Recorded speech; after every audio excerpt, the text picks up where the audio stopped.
미증시가 경기 침체, 미중 갈등, 보통 이 세 가지로 조정을 줄 가능성이 높은데, 사실 경기 침체에 대한 우려를 준다라고 하면 이게 지금 파월 의장이라던가 경제 지표 자체가 지금 엄청 우울하게 나오거나 이런 건 아니에요. 기업 실적이 시장 기대치보다 2분기에 굉장히 안 좋았던 것 같은데 2분기에 그렇게 물가가 많이 올랐는데 기업들 실적은 또 괜찮단 말이야. 또 사람들의 소비 심리도 나쁘지 않아. 그 또 고용 지표도 좀 나쁘지 않는단 말이야. 그래가지고 이제 연준에서 경기 침체까지라고 볼 수는 없다. 막 이렇게 하면서 시장이 지난주에 막 이렇게 반등을 했던 거예요. 그럼 사실 지금 갑자기 경기 침체를 얘기를 하자니 이거 좀 말이 안 맞잖아요. 갑자기 왜 경기 침체인데? 이게 근거가 좀 부족해. 그러면 그 다음으로 나올 만한 게 미중 갈등이에요. 미국하고 중국하고 막 군사적 긴장감이 생겼다. 미국하고 중국하고 갈등이 생기면 야 이거 또 막 러시아랑 미국하고 연합하고 이러면 또 원유 또 유가 가격 급등하는 거 아니야? 중국이 또 워낙 자원이 많다 보니까 이 자원 외교를 통해서 중국이 너네한테 이거 안 팔아, 너네한테 이거 안 줘, 이러면 또 그 광물의 잣들이 올라갈 거고, 그 광물의 가격들이 올라가게 되면 또 미국의 물가가 올라가면 경기 침체나 인플레이션 우려 이걸로 연결될 수 있지 않을까라는 걸로. 지금 재료를 삼기 제일 좋은 게 사실 미중 갈등이기도 해요. 그리고 아마 지금 미국이 원하고 있는 것 중에 하나도 이 미중 갈등이기도 해요. 지금 이렇게 올라간 인플레이션이라던가 이런 물가의 모든 원인을 중국 탓으로 돌리면 되거든요. 그럼 바이든 대통령 입장에서는 내가 대통령을 못한 게 아니라 저 망할 놈의 중국 놈들 때문에 이렇게 된 거야 라는 프레임을 씌우기 딱 좋거든. 그랬을 때 사실 외부 해적도 만들 수 있고 지지율 상승. 여기서 막 바이든 대통령이 옛날 트럼프처럼 막 중국 때리게 해봐요. 그럼 또 미국인들 환호한다니까? 막 속 시원하다고? 그럼 당연히 지지율 올라갈 수 있거든.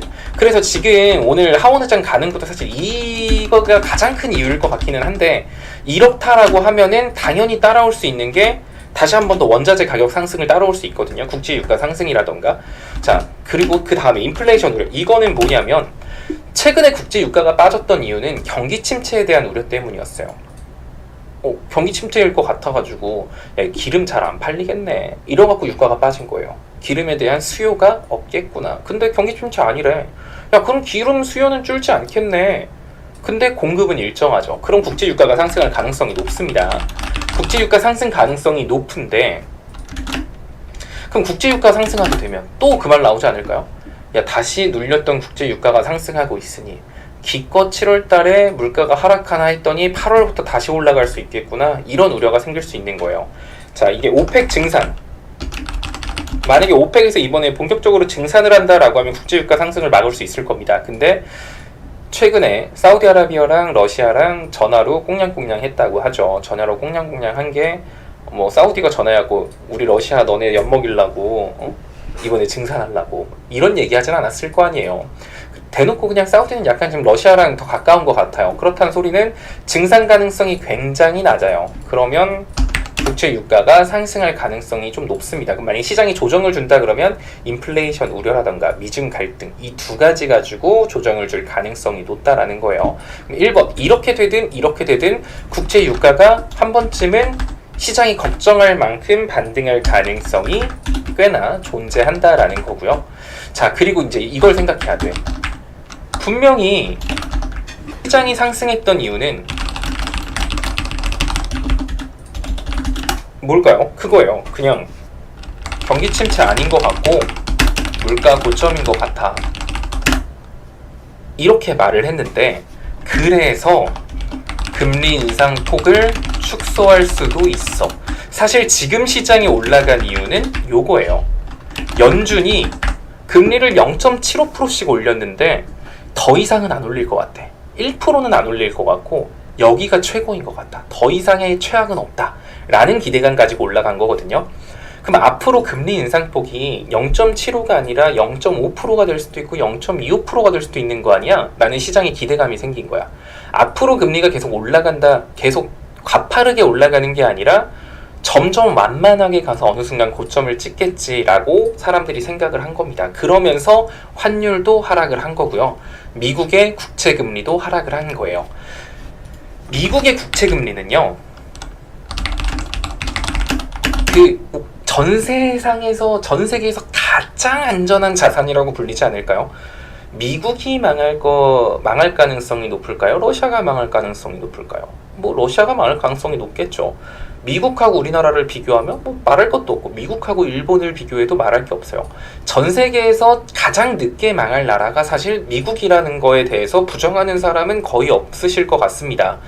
전 세계에서 가장 안전한 자산이라고 불리는 게 미국의 국채예요. 근데 이 금리가 최근에 금리 인상이 계속 가파라지면서 미국 국채 금리가 계속 올라갔어요. 근데 최근 시장 상승은 금리 인상폭을 축소할 수도 있어 라는 뉴스 가지고 미국의 국채 금리가 최근에 하락 중입니다. 전 세계에서 가장 안전하다고 불렸던 미국 국채 금리, 근데 이자도 많이 줬거든? 근데 이제는 이자를 좀 덜 주겠대. 그러니까 하락하고 있습니다. 그러면 각광받는 거, 원래 안전자산, 대표적인 인플레이션에서 안전자산으로 불려왔던 건 금이에요. 근데 최근에 금값이 많이 빠졌던 이유 중에 하나는, 금은 물론 안전자산이야. 근데 금 들고 있다고 해서 이자 줘? 이자 안 주잖아. 근데 미국 국채금리 들고 있으면 야, 이자 많이 준대. 왜냐면 금리 인상 많이 했거든. 그래서 사람들이 미국 국채금리, 안전자산 금과 미국 국채금 이 두 가지 중에 미국 국채금리로만 안전자산이 쏠렸던 거예요. 자금이 쏠리면서 금값이 최근에 엄청나게 많이 빠졌어요.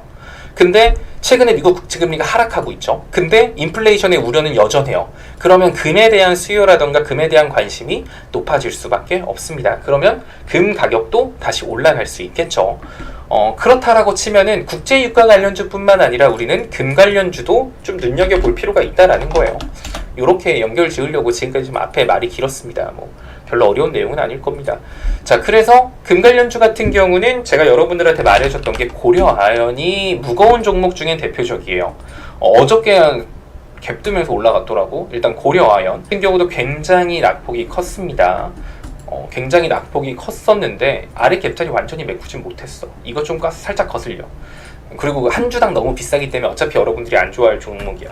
그리고 TKJ가 이거 같은 경우는 과거 정산해강으로서 금 관련주로 불렸던 종목입니다. 오늘 얘가 무려 9% 가까이 발작을 일으켰어요.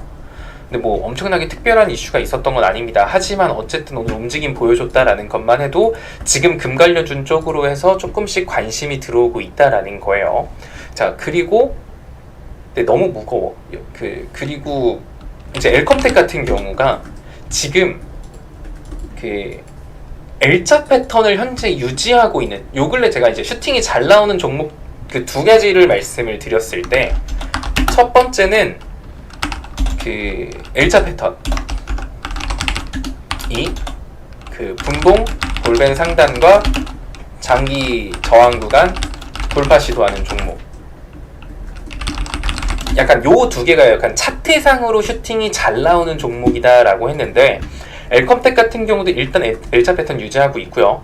분봉 차트를 보면 얘 같은 경우는 뭐 장기 평선을 뭐 돌파 시도하거나 이런 건 아닌데, 조금 더 횡보하면 241선하고 그 볼벤 상단하고 만나겠죠. 지금은 좀 간격이 있어.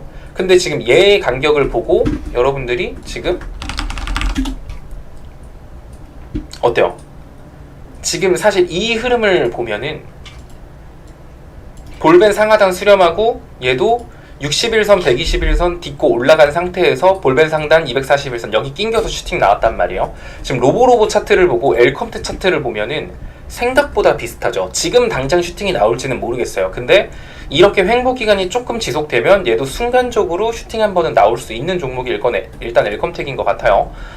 일단 얘는 제가 내일 뭐 방에서 구간을 잡아줄 수도 있지만 뭐 일단 여러분들이 좀 눈여겨보시면 좋을 것 같습니다. 지금 시장은 사실 약간 요런 식의 매매가 좀 중요한 것 같아요. 돌발 이슈를 미리 생각을 해야 돼요. 근데 이 돌발 이슈라는 게 미리 생각하기가 힘들죠. 어떤 이슈가 어떻게 터질지 어떻게 알아. 근데 이렇게 시황적으로 생길 수 있는 돌발 이슈들은 시황 분석을 잘하면 그래도 조금씩 예측은 할 수 있으니까 여러분들이 좀 국제 유가 관련주라든지 금 관련주들 요런 것 쪽으로 조금 눈길을 주셔도 괜찮지 않을까라는 생각을 합니다.